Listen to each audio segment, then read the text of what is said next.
Assalamu alaikum. Hello everybody, welcome back to my new video about spoken English from Glorious English Spoken Coaching Center. Dear friends, আজকে আমি Glorious English Spoken class 6 আলোচনা করব। আমি গত 5টি class আলোচনা করেছি। সেই ক্লাসে আমি বেশ কিছু স্ট্রাকচার আলোচনা করেছি। সেই স্ট্রাকচারগুলো অত্যন্ত মূল্যবান ছিল। আপনারা যারা এই ক্লাসগুলো শুনেছেন, দেখেছেন, আমি তাদের অনুরোধ করবো আমার চ্যানেলটি সাবস্ক্রাইব করে দিবেন।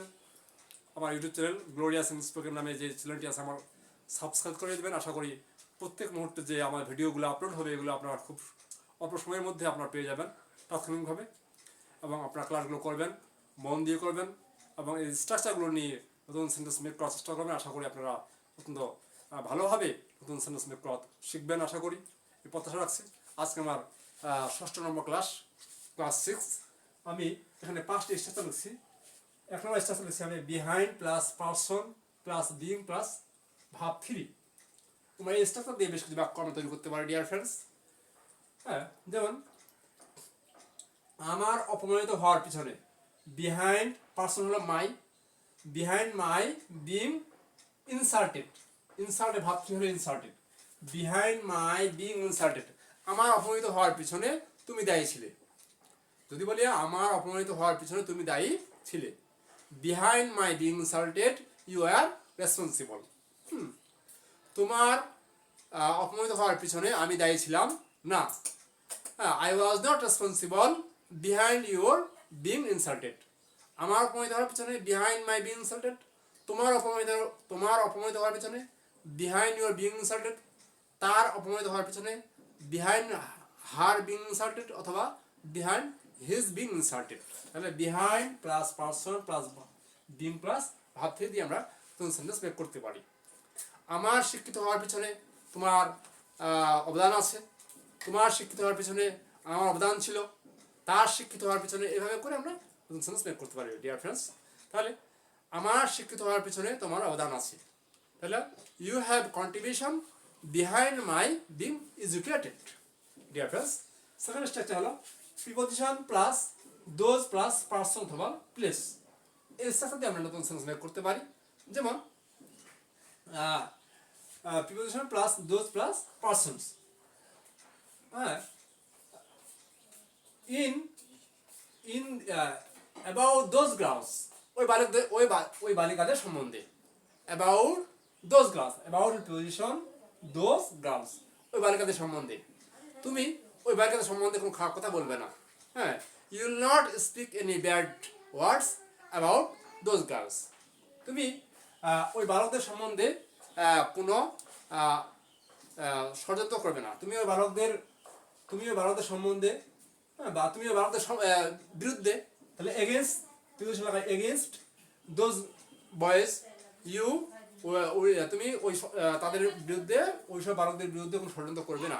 You will not make any conspiracy, you will not make any conspiracy against those boys. হ্যাঁ, তারপর তোমার আমরা আরো করতে পারি, হ্যাঁ, about those students, বা with those students, ওই ছাত্রদের সাথে, তুমি ওই ছাত্রদের সাথে খেলবে না। you will not play with those students, you will not play with those students। এভাবে আমরা এই স্ট্রাকচার দিয়েও কোনো সেন্টেন্স আমি করতে পারি ডিয়ার ফ্রেন্ডস।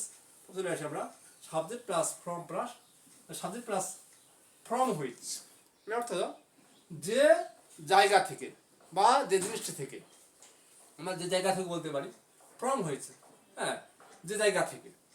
তাহলে সাবজেক্ট প্লাস ফ্রম হুইচ হলো দ্য প্লেস ফ্রম হুইচ, যে জায়গা থেকে ইউ গট ইট, তুমি এটা পেয়েছিলে।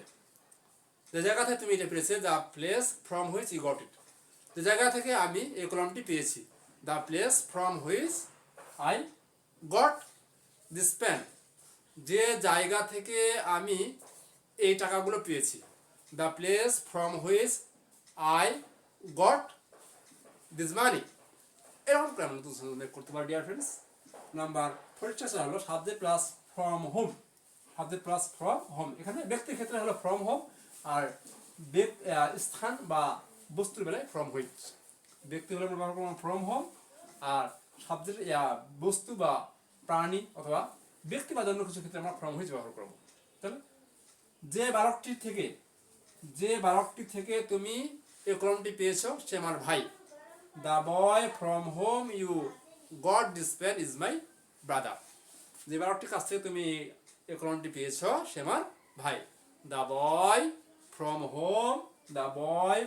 Home you got this pen is my brother.